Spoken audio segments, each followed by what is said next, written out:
নমস্কার সকলকে। জীবনে পরীক্ষা প্রত্যেকেরই চলতে থাকে। সমস্যার সমাধান করতে করতে প্রত্যেককে এগোতে হয়।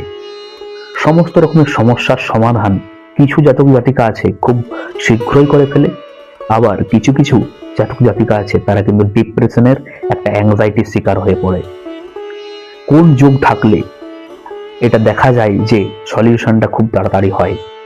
এটা প্রধানত দেখা হয় দেবগুরু বৃহস্পতির শুভ ফলাফলের জন্য সেই জাতক জাতিকা কিন্তু খুব সহজেই একটা ভালো সমাধানের পথ কিন্তু পেয়ে যায় খুব শীঘ্রই। কেউ কেউ আবার 3 থেকে 5 দিনের মধ্যেই একটা বেটার ফল পেতে থাকে। এটা প্রধানত দেখা হয় বৃহস্পতির শুভ প্রভাবের ফলে। বৃহস্পতির শুভ প্রভাব যদি হরস্কোপে থাকে, যদি নবম হাউসে একাদশ ভাবে বৃহস্পতি খুব ভালোভাবে থাকে, তাহলে কিন্তু এটা হয় মানুষের জীবনে।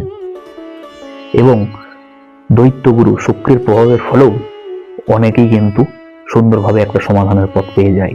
তাই দেবগুরু এবং দৈত্যগুরুর একটা কানেকশন, একটা শুভ কানেকশন, দৃষ্টি সমন্বয় নয়, শুভ কানেকশন অবশ্যই কিন্তু থাকা লাগে হরস্কোপে, যদি সমাধানের পথটা খুব ইজিলি পেতে চায় কোনো জাতক জাতিকা।